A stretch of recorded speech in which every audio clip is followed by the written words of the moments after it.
Good afternoon. Welcome to our session. This session is called Unexpected and Planned Distance Learning. Our presenter today is Mark Synott. He is a coordinator of educational services, and he's representing the Paris Union High School District. I'm Tammy Hayworth. I'm the moderator.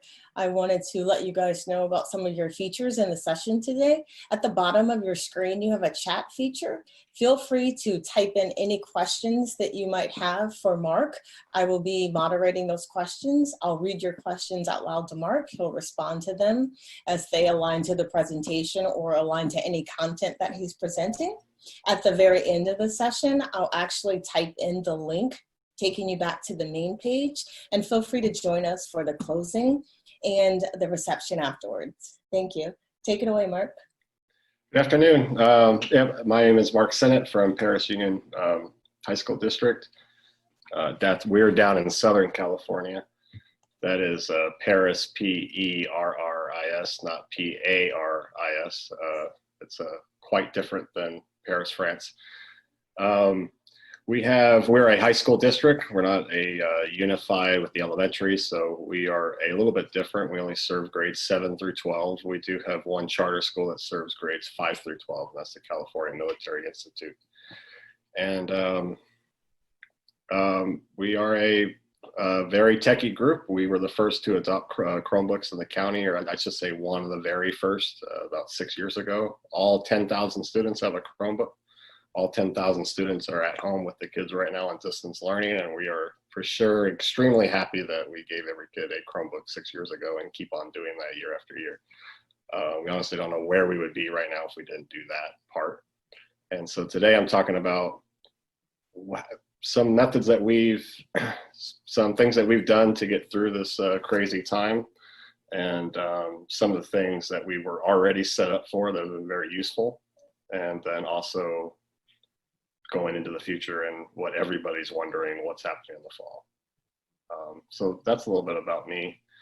I'm very more conversational. I'm not a big talk for 30 minutes. So if at any point there's a question, I'd love to answer it during the slide if possible, but we are doing questions at the end too. But if you ever have anything that you want to comment or say or ask clarifying questions or ask more stuff, I would rather be clear than keep on going and trying to remember all the questions later. So that's it for my introduction.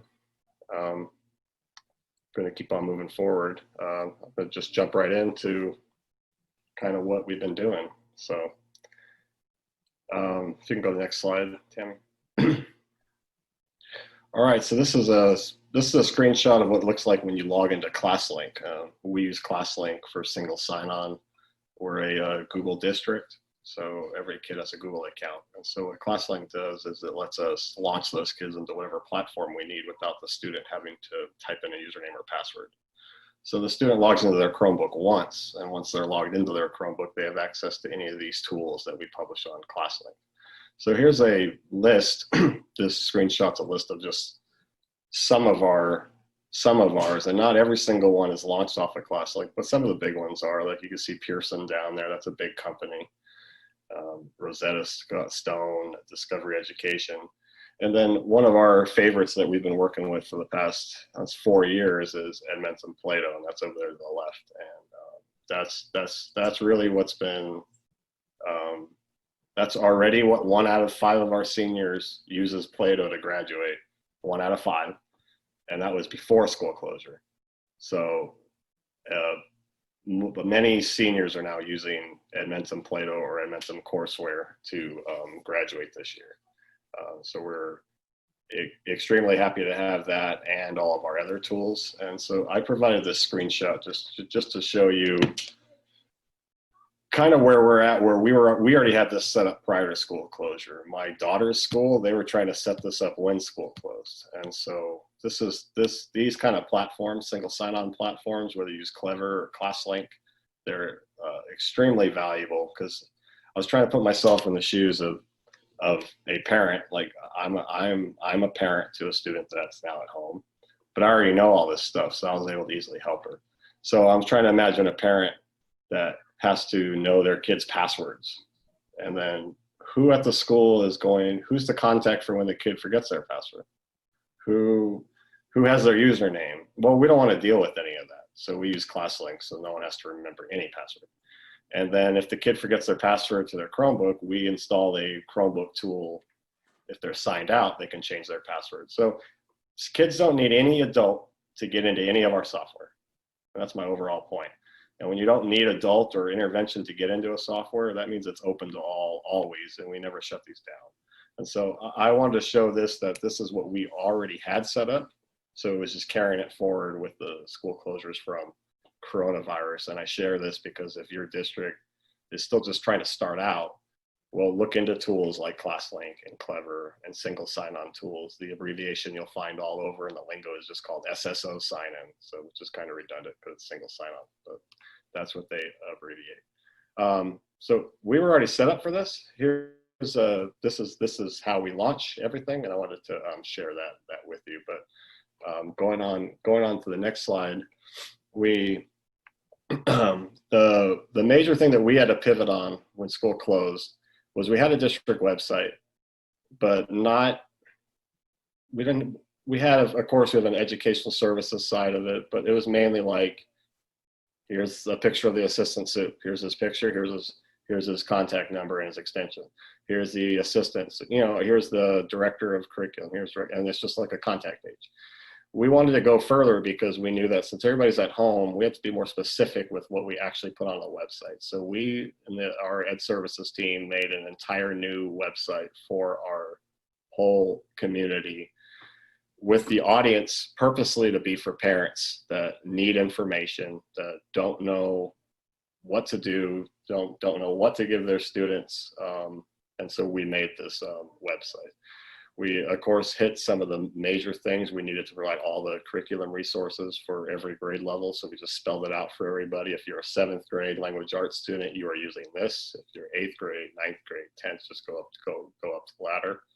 Mental health is extremely important. So our counselors, all of our counselors, they do one mental health tip a day that's published to the website daily. So people can get their different mental health tips. We have an entire mental health page with vast resources for use. Of course, special education is always a topic that's on there, and what everybody wants to know is information for seniors. So we even threw UC information up there, what the colleges are now looking at, how they're pivoting. And then what we're really proud of is that every single web page is also viewable in Spanish. And what that means is it's not just viewable in Spanish, like you click the translate button like Google Translate and you hope it translates it for you. We didn't want to go that route. We wanted to have our English page, and since we have a large Spanish speaking population, we tasked our translators with taking everything that I made on the English page, and they then made the exact same content in Spanish. So it's completely translated, and they're actually 2 websites running side by side. We never saw anybody do that before, so we're pretty proud of that. And I'll show you that real quick when we get into, or Tammy will show you that when we just look real quick at the website. Right there on your presentation was a link to this, which is what you're looking at right here. Everything that we did on this page is on purpose. The images are on purpose. The amount of text is on purpose. Everything's is done intentional. Even what you see to the left, to have like what's going to show like right when you first come on. Every single page is viewable from the left-hand side. You can get to every page from the left-hand side. And then can we get into the website real quick? I can pull it up. Okay, I just want to show the Spanish translation stuff because I'll come back to that. Yeah, we can come back to that. So the reason why I highlight this Spanish translation thing is in education, it's sometimes just if a tool's already there, you say, oh, well, just use that tool that's there. And like Google Translate, for instance. I'm not saying Google Translate's terrible. It's helped a lot of people. But when it's something as important as this, and you have a Spanish-speaking parent that wants to go to a website and actually read in their own language, they would prefer that it was written by a human being in their own language. And does it require extra work? Of course it requires extra work, but we said we're willing to do the extra work and pay our people the time that's needed to do it because this is important. And so everything intentional that we have done has panned out, has been very beneficial for our parents, our students. And so I always stress with teachers, with administrators, educators, like take the extra time that's needed to make things clear. Clarity. We talked a lot about teacher clarity this year. It's in Hadi's research of like top effective practices in the classroom. It's just being clear. I reverse that since I am an administrator. I tell a lot of the administration team that I work with, well, we should also be clear. We're going to ask teachers to be clear. We need to be clear. So there's teacher clarity, and then I kind of do the joke around the office when we're at an office. Well, we also have admin clarity. We need to be clear too. And we also need to especially be clear when we put things out to the community. And so that's what this webpage does. It's only been up for 2 months. We have 10,000 students. This website has already gotten it's close to 8,000 views already in about 5 or 6 weeks with very little advertising. I think we posted on Facebook twice. So people are hitting up this website. We're all really proud of it. This is something that's a first line defense, is putting something quality up for people to view. And so I encourage anybody and everybody, if they haven't put something up like a resource hub or someplace where everybody can go to, use your people, put everybody to work to create something that you can be proud of, that parents want to go to. And you know what, stuff like this website has really calmed our community down. People aren't wondering. We do social media campaigns weekly with all the updated information. It goes on here. People can refer to it. Out of the 8,000 hits, we have about 20% of them are people that keep coming back. So people keep coming back here to get their info. So we're really proud of this. I'm going to talk about the website all day since I just spent like 10 minutes talking about the website, but that's how important this was to it was and is to our ed services team. And we don't need to show it. You guys can click on the link. But what I wanted to get to is, well, how are kids learning and how are kids graduating? And so this is, I run all curriculum software. I oversee the background, but one of my programs that I work the most with is Edmentum Plato, as we call it, because that's what it used to be called, but now it's Edmentum Courseware. And 2 years ago, we used Edmentum Courseware just for A through G completion. So if a student failed like a 9th grade language arts class, we would give them courseware to make up that credit to get A through G.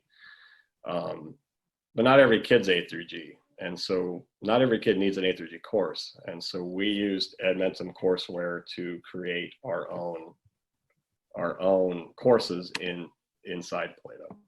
So as I already said, Courseware provides online versions of our traditional classes. And we have a courseware class for all of our core classes and even some of our elective classes. So we have every kid covered. If they fail an algebra class, we have a class for it. If they fail geometry, US history, English 11, we have a courseware class for them to make up those credits. We've sent many kids to college that needed to make up that one class, but they use courseware to make up that class, and they're in college right now. But we have many students that A through G is not for them. And so what we did 2 years ago is we created 36, and that's counting. I add maybe 1 or 2 every year for specific courses, but 36 custom non-A through G courses. And this was to specifically support special ed students and English language learners that are level 1 and 2. The data shows that these students struggle with the content. It's delivered too quickly to them. There's too much of it. And it's not every student. We never say this in every student. That's never the case in education. But a vast majority of special ed students, like with vast disabilities and stuff, they need something else. They don't fit in that mold of A through G. So what we did is we created custom courses for them, taking the original curriculum, bringing in teams of teachers. Of course, that's too difficult to do now, which is another reason why we're very happy we did this before school closure. You have to do this virtually now, which can still totally be done. It's just going to be a little bit harder. content teams of teachers came in and designed these classes. So the math team came in, I had three representatives from every teacher from each high school, math teachers, math leads, everybody, and they take these full courseware A through G courses and scale them down specifically to the essential lessons that those kids need to know to master that content of that course. So in a regular A through G, you got the full scope of a course. This was just bearing down to the essentials, like what do you need to know in English 9 to say that you've mastered English 9. And what that did is it knocked about 10 hours, maybe total average off classes. And that 10 hours of taking out some of the things that we just didn't really need them to do. We want them to be on a completion track. Like we want them to graduate. Takes about 10 hours off. And once we did that, that was like the needed piece. I mean, now it's written in IEPs, special ed director, and everybody that works in special ed is happy with them. All the special ed teachers love them, and the students say, hey, this is what I needed. And so we use Courseware to completely change the way that we do online learning. And so Courseware is Courseware, and the main thing in Courseware was being able to customize, to create your own content. Like that was the key for us. We have a lot of experts. And in every institution, every education institution, you have a lot of great people, a lot of smart people, a lot of intelligent people that want to get to work and do something that's different and that's right for kids. And that's what we did. It was over 50 different educators worked on these 36 classes. No, sorry, 65, not 50, about 65 of them, all the content areas to create that. And so that's something that's powerful inside Courseware that when I first started, people didn't even know about it. Going forward, one of the things that was not a hot thing before inside Plato was called Flex Assignments. And Flex Assignments lets any teacher assign anything in Plato, but not for credit recovery. It's like, hey, I really like how Plato taught English 9 on the plot. So they could say, well, you know what, I want to take that and give that to my class for 1 week. And you can take anything in Plato and assign it to your kids without them having to take the whole English 9 class. Just take that one section that you like. What this has done is we have everybody from physical education teachers to science teachers, 50 of them switched right at school closure to Flex Assignments and love it. And they have been doing all their work through that. It grades everything for them except for the more written type of assignments if they chose to assign that. If they didn't assign any of those, it's not set it and forget it. They're gonna have to be there with the kids, watching their progress and doing stuff like that. But it's definitely helped to have Admentum Flex Assignments, and that's something that I imagine if we are fully closed in the fall, that right here I've written that over 50 teachers switched. It's probably gonna be more like 150 in the fall using Flex Assignments. I've already had a lot of teachers reach out and say that they do want to use that. Should we not return in the fall? They want to know how to do Flex Assignments. So that's a big lift there. And last thing I want to say about how we're going to use Courseware in the immediate future is we're starting a big summer school lift right now with over 400 students. We have seniors that aren't going to graduate within the timeline, and we're letting them graduate in the summer. And we have a whole lot of kids that are missing a lot of classes, and we're opening up Admentum Courseware with every single thing unlocked all summer. So kids can make up. That's kind of our do no harm approach. Was these kids are already in these classes, we're unlocking all the tests and all that. Now we understand they may look up answers, but the way that the tests are written, it's not easy to look up answers, and that's not really how they master. That's not really how they can show mastery, is by looking up every single answer. And so, yeah, I'd said a lot. So, Mark, we have one question. Actually, it's a two-parter, but we have a question in chat. The first part of the question is, did you have to still use the available tiles / lessons with Admentum, or were you able to create your own tiles / tutorials? So they picked from the tutorials that were already available. So yes, we used what was there. And so one of the questions was like, Mark, can we edit these tutorials? I said, no. If you pick a tutorial, the mastery test comes with it. Because if they said, well, we don't like the mastery test, and I said, well, then don't pick that lesson. And so after, a full day of creating these courses, like say with math teachers, they were able to find inside Edmentum Courseware, because there's so many courses, like 350 of all different levels. And so I had like an algebra teacher saying, you know what, I really need them to know this one concept before I do this other lesson. And there's a standard search inside there for custom courses. And when you start searching by standards, you start seeing even more lessons that you never even were there. And when they like curated those and read those ended up being the perfect lessons. We didn't create our own tutorials. The tutorials, they're videos, there's actors in some of them and all that. We're not, I don't know anybody in a school district that's equipped to make stuff like that to that level with the, you have to be a coder. I'm a coder, but you have to code and do some stuff like that. But one thing I did want to say is some language arts teachers really wanted to have their own, one wanted to have their own paper in there, one wanted to have their own book, and they had a link to their book on a website, and all of that stuff you can add in. So they added an HTML link to a book that they wanted to use, and then they added their own like research paper assignments right into courseware, and so that worked great too. It is something else I do want to explore, is adding more of our own content, and the capabilities there, we just haven't done it as much. Great question. Thank you for explaining that, Mark. No problem. Next slide. Yep, sure.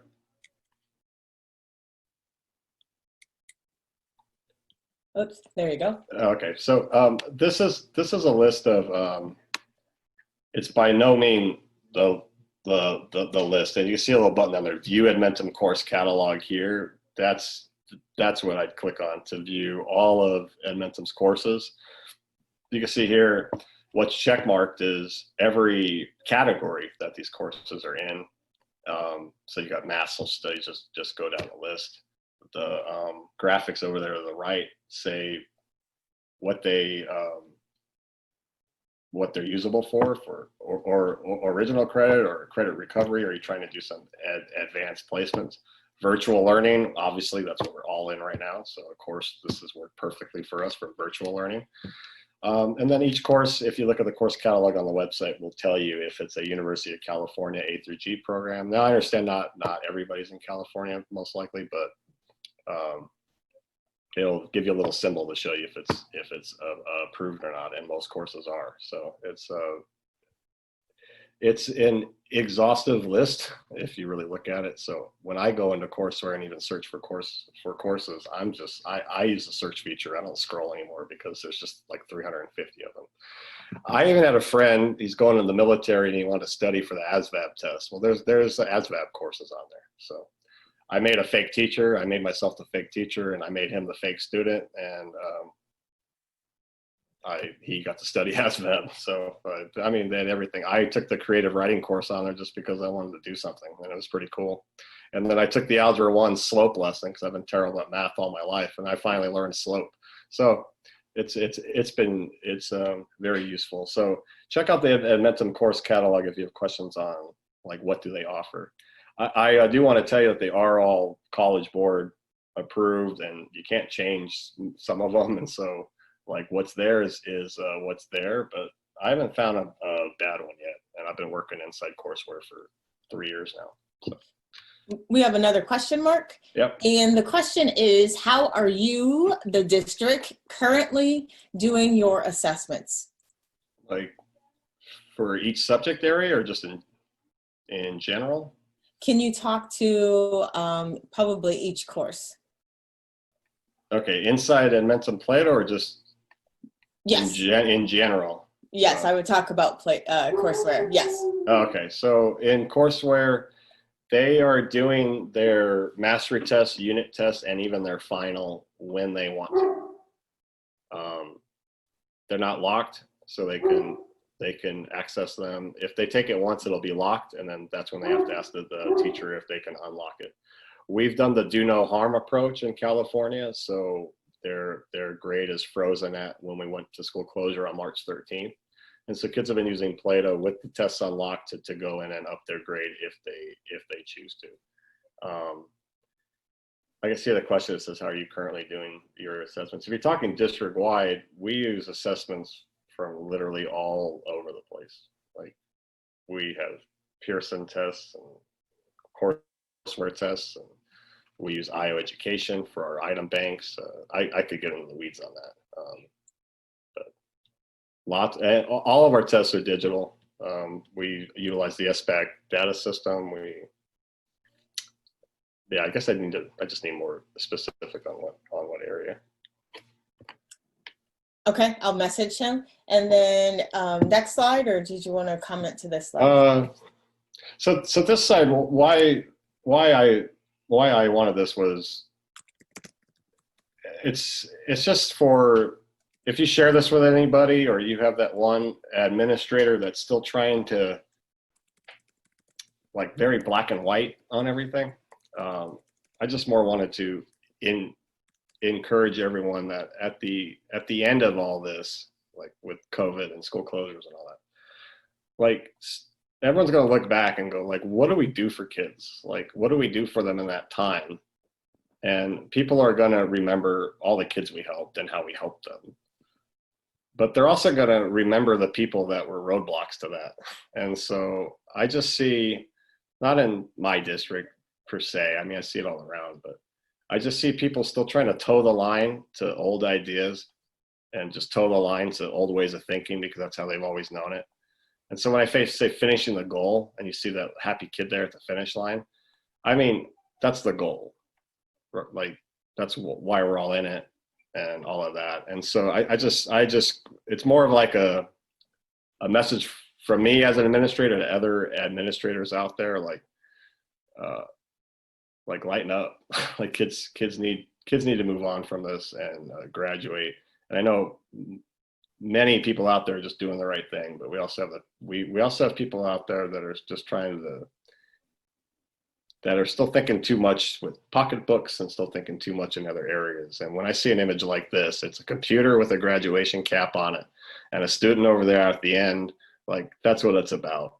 And we can't be in the classroom with the caps and gowns, of course, but we have computers and virtual graduations and all of that. And so I just encourage everyone to be kind, think about these kids and what they have to go through, think about what you've had to go through while being at home, and just lighten up. And that's why, I mean, we unlocked all the tests, and somebody could say, well, you're just letting kids just cheat. It's like, yeah, okay, they're going to get a couple more questions correct, but with what's going on right now, what's happening in their house, you should hear the horror stories that are happening around here. I don't think it's that bad that we unlock the tests. And so that kind of mental, like, I just encourage people to have that attitude. So that's why I want to have this slide here. Great. So that kind of segues to the next slide. And then the question, clarify, could you talk about your testing procedures in a virtual environment? So are they proctored during their assessments, or are there open assessments? And you can speak to the prior to COVID and then currently with COVID. Okay, so prior to COVID, every test in Courseware was locked, and a student had to physically ask their teacher to unlock it for them, and the teacher sat there and made sure that they didn't cheat. With every other test and every other testing assessments in our district, it's pretty much the same way. So it's taken in class. We don't let them take it at home. It's locked. They have to be in the building. Well, that can't happen anymore. And so with the do no harm approach, we specifically made it where everything is unlocked. Now that has to change in the fall. So in the fall, if we're full distance learning, we're going to have to require things to test to be locked, kids to either remote in with their teacher. We are working all that out. I don't want to say anything public right now, and it somehow gets out there. We don't have that like all locked down, but the do no harm approach ends. So it ends, and some form of normal school has to happen. And so in the fall, we will have to start locking tests and figuring out different methods for kids to take tests virtually with their teacher. I originally taught all my Play-Doh teachers how to do this virtually through Google Meet, how to mute the student screen, mute their screen, and take a test online with the student sharing their screen. But that just wasn't something that teachers were ready for at that time, to have that extra load on trying to meet with kids on lock tests and stuff like that. So at this time, we're just not reacquiring that, but it is something that we are figuring out for the fall. Great, thank you.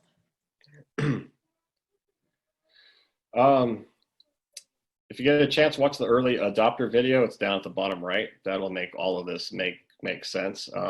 Some of you have probably heard about this before, about like what type of teachers are at a school. And I do want to say it's also admins. So it's not just teachers.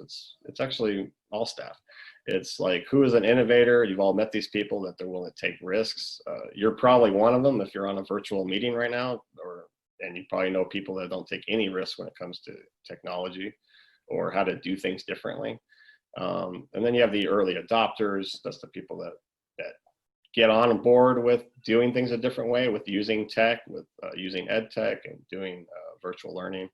And then it just kind of goes down the list. Like, those people start to infect other people and get more people on board. And this is kind of where it would be. You'd have 2.5% are innovators, and then 13.5 are early adopters. And then, but you know what it is now? Everybody's at home. People don't have the luxury to not adopt like technology and virtual learning. Many people have been thrown into this, and now everybody is a late adopter. So everybody that wasn't already doing this. And so people like me, people like you are already doing this.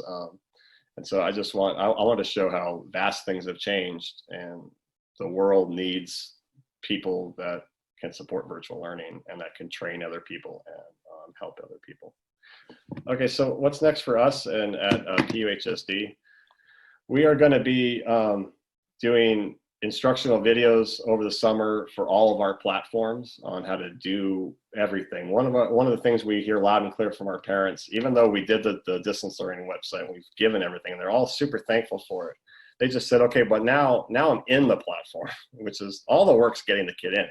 Now I'm in the platform, and my student doesn't know where to click here or click there. And so we're going to be making tons of videos and guides. All teachers are trained for best practices in distance learning. What that means is we have a technology coach at every single site, and they're always doing this work, but they're going to especially keep hitting it over the summer. They're going to be meeting with all teachers for any questions they have on any software, any type of thing. So like, that's when I say best practices. We have technology teachers on special assignment at each site that will work with them for that. And that goes into where all hands are on deck, like everybody. Paraeducators, our after school staff, our every instructional coaches and our counselors, anybody, everybody's on board. Like, we're not leaving anybody out. Everybody gets paid. We're going to use everybody. So, and especially what we're doing right now is we want to know what gaps kids have from this time. I mean, we already have the summer learning gap, and now you add 3 months of school closure on top of it. So we are doing diagnostic testing for all math and ELA for all students. And we have that in various platforms by grade levels, at least 5 different methods of giving those diagnostic tests right now, depending on grade level and subject in school. I have a couple questions that are coming in for our last 7 minutes. Yeah, so I think I'm done, right? Yeah, they are actually, we're on the question segment. So they are actually aligned to assessment. So how are your students with reading levels in the tutorials? Any teachers or students having issues with too high or too low of a reading level? And kind of basically asking, are students having an issue with learning and completing tasks within the courseware lessons? No, so everything can be read to them. Every single thing can be read, and Courseware even has a translate in it. I mean, you can use Google Translate if you want to open another tab, but they have a translate right in there. So the big thing is everything can be read to the student. Every Courseware tutorial reads everything. So I always shut it off because I can read, so I just shut it off and I can read the slide faster than the reader will go through it. And the great thing is it's not a robot, it's actually a person reading, and there's actually like inflection and stuff like that, you know. So everything's read. So honestly, reading level has not come up once in the whole span of Courseware, not once. And then could you clarify the instructional videos that you're going to make for the Paris Union staff? Are they related to the courseware content, or are they related to navigating programs and resources for parents? All of it. Yeah, all of it. It's how parents can get to ClassLink if they need to for their student. Although every student knows how to, but students magically forget things when they're around their parents. So equipping parents to know, because student cheating is a thing. I get brought the highest level ones and I have to catch them. Student cheating is always going to be a thing. It was a thing when we were kids. It's never going to go away. So equipping parents and arming parents with knowing what's what, like what they're looking at, like something that I dealt with my daughter. Like, I know what I was looking at, but my wife looked at the same screen. She's like, "What's all that?" And I said, "Oh, this is what I do." And she's like, "Oh, that's what." Yeah. So it's equipping parents. We're doing all everything in, like, say, courseware. A teacher needs to unlock a test. How do you do that? Well, I can write out instructions, but I'm actually doing videos for everything. Like they can follow the mouse click to where to go. Like 10-second videos on each topic, or 20-second videos. Like, this is how you unlock. Like, just quick access things for teachers to get right back on track. What we don't want is, with the added pressure of distance learning, also having the pressure of just not knowing how to get the answers you need for things, or not knowing how to teach yourself because there's not enough instructional content for you, the educator. I don't want that to be a barrier, so we're going to make it so they don't have that barrier. Great questions. Are there any other questions from the panel?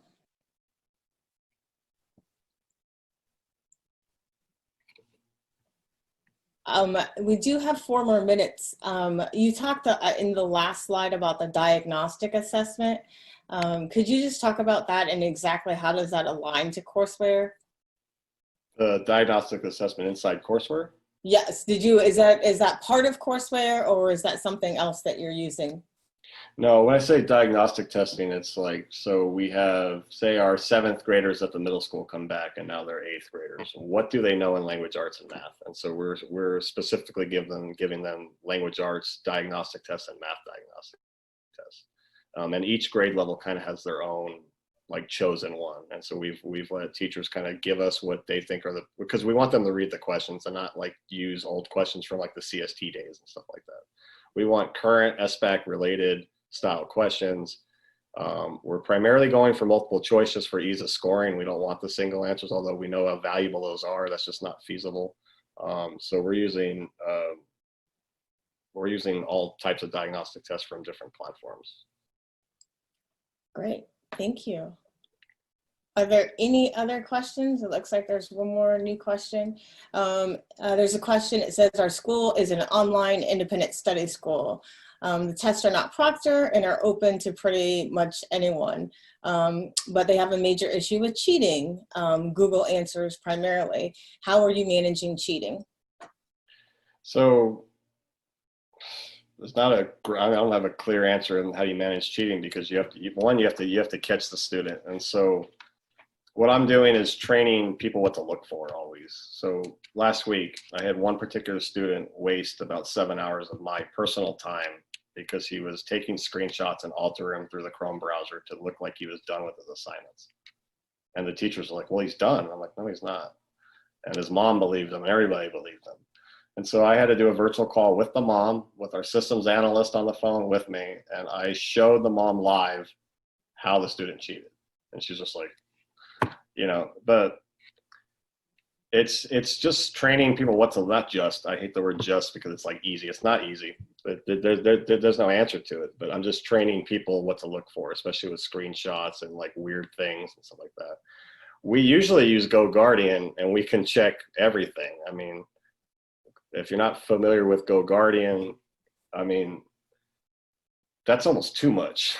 Like, then you see every single website that they click on. So it's pretty easy to tell if a student's cheating when they say that they've, for instance, done 8 hours in their math program and here's my scores. When you go to their browser history and their history of their Chromebook through GoGuardian, and you see that you've only been on that website for 2 minutes. How did you do a whole test?